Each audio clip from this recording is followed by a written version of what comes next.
Steve, while we're waiting on my boss to come back appraising for your vehicle, I got to thinking about, you were talking earlier about all the changes in the car business and actually any business because of this COVID thing, and you're right. And what I was really thinking about though was the car business, and I was thinking that there's been a lot of change in the car business just in the last 5 or 6 years, even prior to all this. When was the last time you bought a car? A couple years ago. Okay. And did you have to do a lot of negotiating to get a discount? Yeah. Well, the good news is you won't have to do that here. Are you familiar with the term market-based pricing? Nope. Market-based pricing, what it is a third-party software that goes out and searches the marketplace for the exact same new and used vehicle, and then it compares the prices. It's the same third-party software that you're already used to because it's pretty much now everywhere. In fact, when was the last time you bought milk at a grocery store? A couple days ago. That milk was market-based price. They decided, they went out and looked and see what the rest of the stores were offering, and they determined where they wanted to price their milk based on maybe what they had on sale that week or what they were trying to achieve. The produce they've got, market-based price. Amazon, airlines, hotels, all market-based price. In fact, I bet you did a little shopping for trucks online before you came in here. Am I wrong? You're right. And would you even have stopped in if we were priced higher than everyone else? Probably not. That's just it, Steve.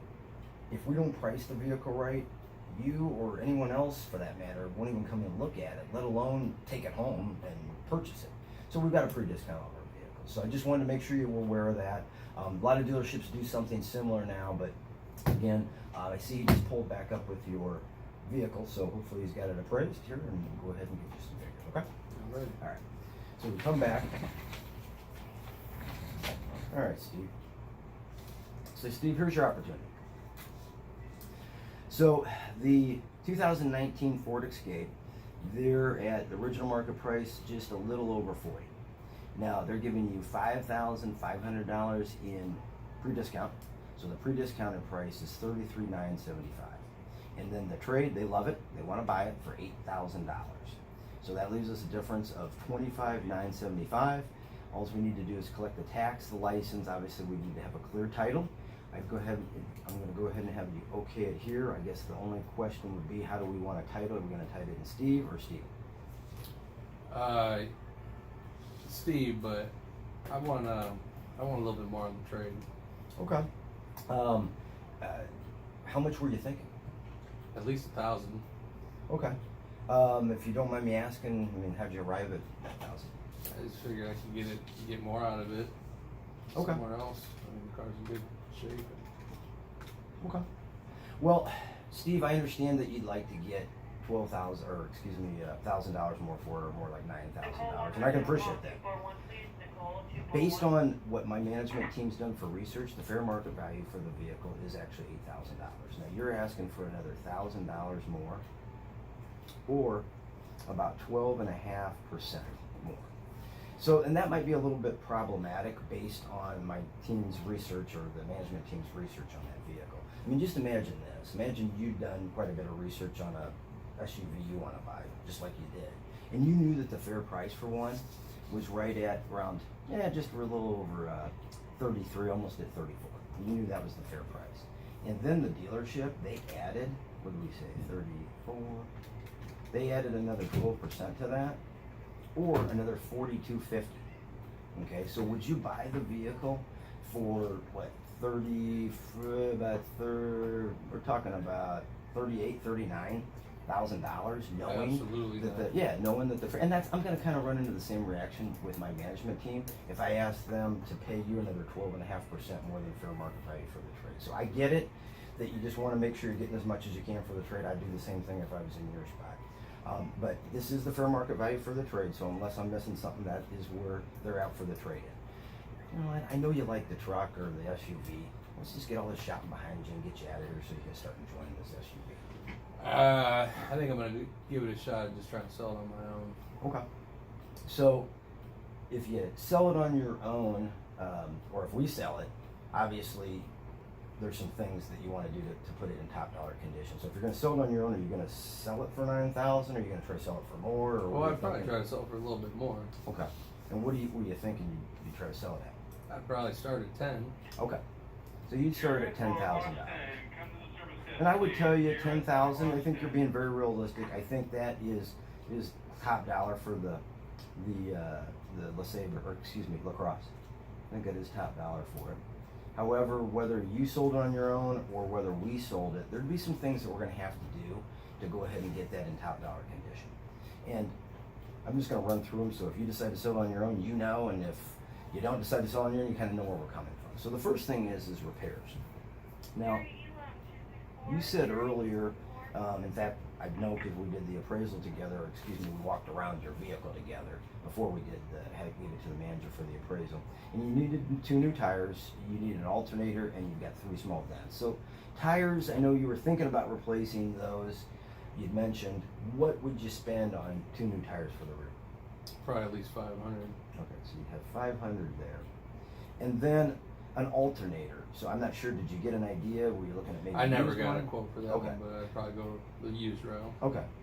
Probably looking at like around 500, somewhere in there, usually 500 to $1,000 for the alternator. And then lastly, the dents, have you looked at ever getting those repaired? No. Typically, we've got a dent repair company that comes around and they do paintless dent.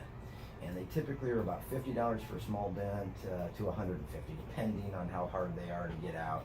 And then they're about $150 to $250 for a large dent. So let's just say that we can get them all done at a little discounted price for $50 each, so it's $150 there.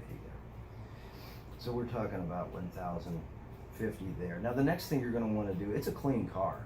However, you're going to want to do a full detail. I mean, we all know that a car that stands tall, looks good, smells good, and is shining is going to get more money, right? Mm-hmm. So what we're going to do is we're going to do a thorough cleaning. We're going to wash it, wax it. We're going to shampoo the carpets. We're going to go ahead and shampoo the interior. We're going to go ahead and disinfect it for the COVID.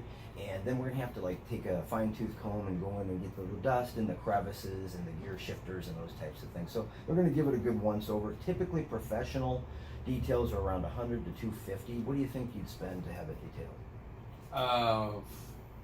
Probably somewhere in the middle. Okay. So should we use like maybe 150? Yeah, that's fair. So the next thing is you're making payments on this vehicle. So you're going to want to obviously sell it quicker than later.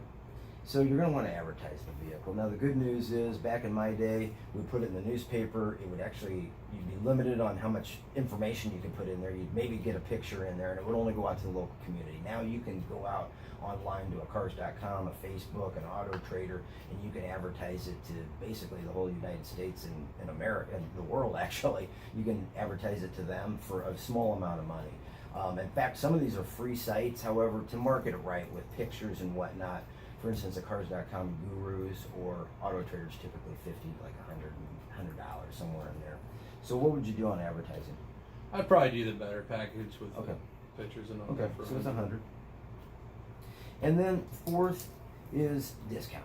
So people that are shopping on a third-party site like a cars.com, Auto Trader, Facebook, that type of thing, if they're looking at a private listing, which is what yours would be, they typically are going to look for some type of a discount. They're wanting some kind of deal, or they probably would have purchased something with a warranty maybe at a dealership. So what type of discount do you think you'd offer to try to get it sold a little quicker? Well, I mean, like I said, I bought at least 9. That's Okay. why I said I'd Yeah. start at 10, so probably 1,000. Okay, so you do 1,000 if you had to. And then the next one's time. So there's going to be some time involved, obviously, in taking the vehicle to get it repaired and the detailing and listing it with the pictures and advertisement. The real time is going to be spent when you're answering the ads, the phone calls, the texts, the emails, anytime, day or night, and then you're setting up appointment times with people coming from out of town, directions. When you do meet them, you're going to probably want to go to a designated place rather than have them come to your home, right? Mm-hmm. And so rather than do that, you're going to have to meet them at a designated place. You're hoping they're going to be on time. You're hoping that you sell it on the first crack. But even with that, you still got time invested.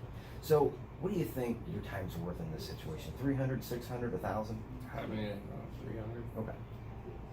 And then there's also the tax. So there's a tax savings. So the good news is in the state of Illinois, they go ahead and give you a tax break if you go ahead and trade the vehicle in. So for instance, if you trade the vehicle in, you're going to be taxed on this amount here, the $25,975. If you don't trade it in, you're going to be taxed on this amount here, this $33,975. So in essence, you're getting $8,000 savings from tax. Now in Illinois, it's 6 1/4. So if we do 0.0625 times 8,000 should be what, 5? Yeah. So you're going to be saving $5,000. So you'll forego or lose out on a $500 tax savings if you don't trade it and you just sell it on your own. And then the last is payments. So you said you're making payments, not a lot, but you're only making payments of $200 a month. It typically takes us anywhere from 30 days to 90 days to sell a vehicle. So let's say you sell it in the first month. Let's say you sell it right away. You're still going to have to make that payment, obviously. So we're going to have that payment of the $200. And unfortunately, you're going to have to make that on a car that you're trying to sell or get rid of. But let's just kind of tally this up. So if we look at it here, we've got another 1,000 there, plus 300, plus 500, plus 200. Gosh, we're talking $3,300 to get this vehicle in top dollar condition. I mean, that's effectively, if you're getting $8,000 for your trade, it's effectively like getting what, 11.3. I gotta tell you, Steve, I'd be crazy to let you not trade this vehicle in. I mean, you're actually probably gonna go a little bit backwards. Either that or you're gonna have to ask more for it. So I know you like the vehicle. You're, again, just trying to make sure you're getting as much off as you can, making sure you're getting a good deal. So I'm gonna wrap this thing up, get you out of here so you can start enjoying this new truck or new SUV. I guess the next question would be, do you want a pop water coffee? We'll finish the rest of the paperwork. I'll take a water. Okay.